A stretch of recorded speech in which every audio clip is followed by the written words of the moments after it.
With the arrival of Future Trunks and Goku Black into the present timeline, and everyone being off-world for the Universe 6 vs Universe 7 tournament, Gohan and Trunks are the only ones on Earth to confront Goku Black.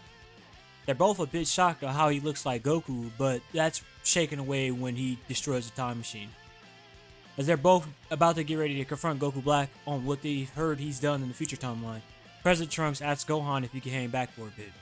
He personally wants to confront this guy himself, and they could both get a good read on how this guy fights. Gohan agrees, with Trunks moving closer to everyone just in case Goku Black tries to do something stupid. A fist bump as Trunks flies up to confront Goku Black. Face to face with President Trunks, Goku Black smirks, saying no matter what timeline he goes to, he's always a thorn in his side, being a so-called defender of Earth with his very flawed and barbaric worldview. Trunks responds, saying no matter what the timeline is, him and his friends will always protect the planet the universe from scum like him, as he powers up with Super Saiyan 2, blitzing Goku Black before he can even react. He lands an elbow on Goku Black's jaw, rattling his brain before he knees him in the chin, then kicking him in the chest, sending him flying into a nearby hill with it collapsing in on him. A few seconds go by as Goku Black finally explodes out of the rubble, flaring his ki, showing his power is climbing pretty quickly. Gohan and Trunks both catch on to how familiar his ki signature feels, with Gohan keeping this in mind for after they've dealt with Goku Black. Black wipes the blood from his nose, smiling sadistically, saying this is exactly what he needed for his power to grow, pain. He launches at Trunks, throwing a huge left hook that Trunks still blocks with some effort. He then follows up with a few more attacks, with them all being blocked or dodged by Trunks, until he eventually catches one, landing a punch and then another knee in his chest, making him cough up more blood. Trunks, getting ready to end this, charges up a blast, but before he can even fire it off, something weird starts to happen with Goku Black. It seems like the time stream is correcting itself, since it looks like Goku Black is being forced back into the future. With Goku Black being out of the picture for now, the group discuss what they discovered about Goku Black so far. Gohan and President Trunks noticed that his ki signature did not feel like a Saiyan's ki fully, and if anything, it felt like a mixture between a Kai's ki and a Saiyan's ki. President Trunks also brings up that Black had both a green Patara and a time ring, saying the only ones who have access to those things are godly beings like the Supreme Kai. This whole situation has been really fishy, with Gohan saying he's going to talk with Shin to see if he can get help with the investigation, as he already has someone in mind. He then teleports to the world of Kais, speaking with Shin, Kibito, and Elder Kai, with Shin and Kibito agreeing to accompany Gohan to Universe 10 to investigate his idea. Arriving in Universe 10, we see Goasu and Zamasu having tea, with Zamasu already making an attempt at Goasu's life, but before he can even land a strike to end Goasu, Gohan catches his hand, saying his suspicions were right. This confuses Zamasu and Goasu at the sudden appearance of the Kai in Universe 7, but as soon as Goasu hears from Shin that Zamasu tried to take his life, he turns around seeing Gohan blocking the attack. Gohan and Zamasu get into a short battle, with Gohan of course winning pretty easily, as he manages to successfully restrain him within blocks of Kachin.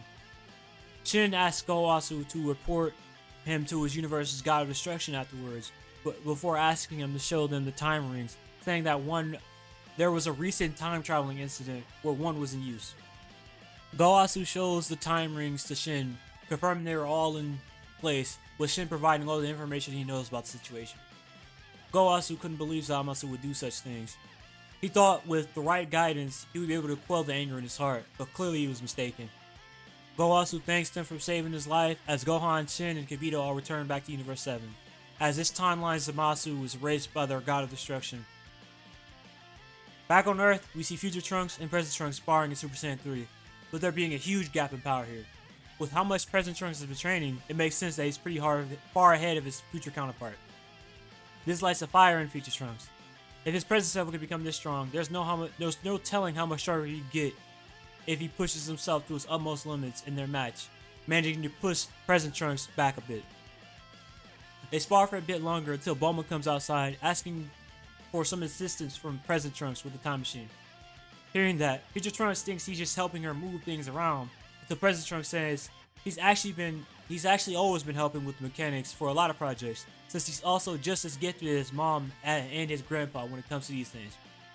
Future Trunks is surprised hearing that, saying that must just be another difference in the timelines, and them having different fathers, with him explaining that to his counterpart, his present counterpart, that in his timeline, his father was actually Vegeta. Hearing that, Android 21 perks up saying, "Wow, so you must be the future version of Trunks then."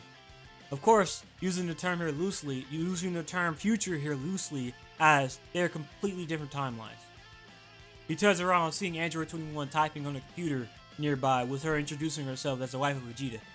They talk to each other for a bit, with Trunks eventually understanding who she is and that she's actually becoming a decent person, even with all the things she did in her past. A few hours pass, and with 3 people working on the time machine, is up and running in record time, with Bulma and 21 putting the finishing touches on it. But before they head to the future timeline, Trunks, Gohan, and Future Trunks all head into the room of Spirit and Time for 2 hours on the outside, equating to a little over a month on the inside. They emerge with Future Trunks having unlocked Super Saiyan 3 and even being close to unlocking something a bit further beyond. With everything ready, the 3 hybrids all head off to the future timeline to confront Goku Black once more. Arriving in the future timeline, they see all the destruction around. Slowly, their blood starts to boil. Then we see Goku Black flying in, welcoming him to his new and improved Earth, free of most of the mortals. Future Trunks, not even willing to let Goku Black finish his monologue, bursts into Super Saiyan 3, charging at him. He immediately starts to wail on Goku Black, trying to not leave him any room to breathe. Unfortunately, Future Trunks doesn't even realize that Goku Black has evolved much further than what they saw initially in the present timeline. And in the midst of the barrage of attacks from Future Trunks, Goku Black throws 2 punches that doesn't deal any major damage to Trunks, but it does momentarily stop the incoming attacks from him. Goku Black then reveals that he's attained the next step in his evolution, powering up, shaking the entire galaxy. Then he finally explodes into Super Saiyan Rose. He blitzes back at Trunks, knocking him out of Super Saiyan 3 with a single kick to the stomach, then double axe handling him into the ground, putting him out of the fight. He turns around, looking at our version of Trunks and Gohan as he welcomes him to try as well, goading him into attacking him as well. They look at each other, fist bump, and as soon as their fists connects, they both flash through all of the forms of Super Saiyan. Super Saiyan 1, to Super Saiyan 2, to Super Saiyan 3, until they finally fully power up into their ultimate forms. Goku Black is surprised for a second, not knowing they even had forms like this, but he locks in immediately, knowing these two aren't pushovers as they engage in combat. Pretty quickly, Goku Black realizes that these two are actually really strong, and it seems they both have access to a plethora of Kai techniques. He then questions the two on how they come to attain these abilities, and eventually understand that they both have been training with the Supreme Kais in their universe. This made Goku Black even angrier, saying that the mortals are now impersonating the Kais as well, further proving to himself that mortals are nothing without them, validating his need to purge them from the multiverse. They continue to fight until eventually Zamasu reveals himself, assisting him in the fight against the two mortals. An hour of fighting later, and the hybrids are starting to gain the upper hand on Black and Zamasu, until they eventually are forced into retreating for a little bit. Black and Zamasu regroup with each other to assess what they have gained from the fight, with Goku Black understanding that he's close to evolving once more, so that might give them the push that they need to overcome the two. Zamasu instead thinks it might be better to fuse as soon as they can, as they still don't know if these two have been using their full powers at all this whole time, with Black saying they should at least use fusion as a last resort. Meanwhile, Gohan and Trunks help Future Trunks off the ground and give him a senzu bean, healing him back to full strength, with Gohan explaining to him what's happened so far. With Goku Black and Zamasu retreating, Goku Black is surely going to get stronger from their fight, so they have to be prepared for it. They fly over to one of the resistance bases for a while they give them some of the supplies from the past that Bulma and Android 21 packed for them. For the next few hours, the hybrids prepare for their next and final confrontation with Goku Black and Immortal Zamasu. And of course, a few hours later, Goku Black shoots a blast at a nearby building to draw them out. The hybrids all confront the duo once again, with Future Trunks receiving a pretty sizable Zenkai boost from the last fight. With that, and Gohan and present Trunks finally using their full power, Goku Black finally unlocks his final evolution of Rose, ripping a tear in space-time with his newfound side. Now, unlike a canon, this tear is more than just in this timeline. It's in every single timeline and dimensions, spawning more and more clones of Goku Black from it, slowly evening out the odds a bit. Future Trunks is being beat down on by a few clones of Goku Black and Zamasu. Unable to fight back against so many opponents, he's just knocked out of Super Saiyan 3 again.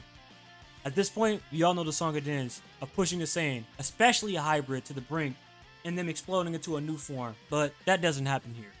Future Trunks unfortunately took too much damage from the clones here, so he actually succumbs to his injuries.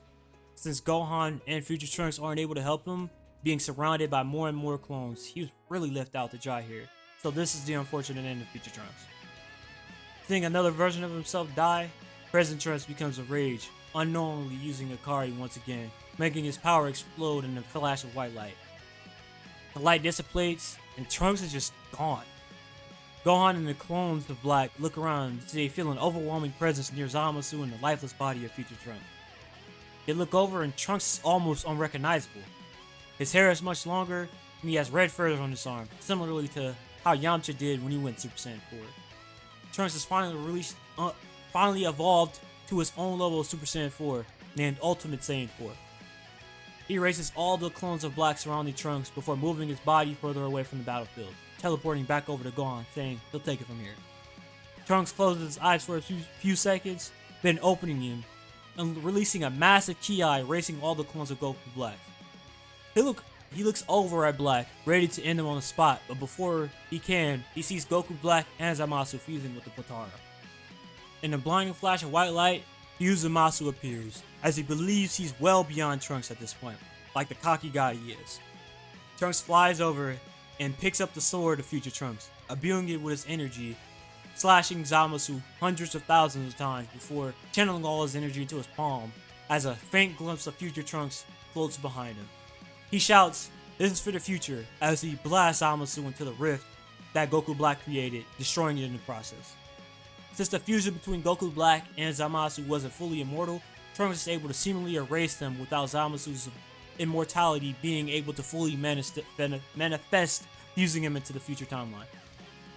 Trunks powers down, floating over to Gohan, who's sitting next to Future Trunks, with present Trunks apologizing to Future Trunks, saying he wasn't able to save him and his timeline from this multiversal threat. Gohan puts his hand on his shoulder, saying, knowing who Future Trunks is, he wouldn't have wanted it in any other way, as he would have gladly sacrificed himself for the greater good of the planet and the universe. Present Trunks smiles, saying, yeah, they probably would do the same before they bring him back to the Resistance base, with Mai bursting into tears seeing his body since they did have a bit of a relationship before all this happened. They bury Trunks where the destroyed Capsule Corp buildings are, as they choose this as a place to build a memorial for him and all the fallen heroes of the timeline, including Bulma. Gohan and Trunks help out all they can before they head back to the present timeline.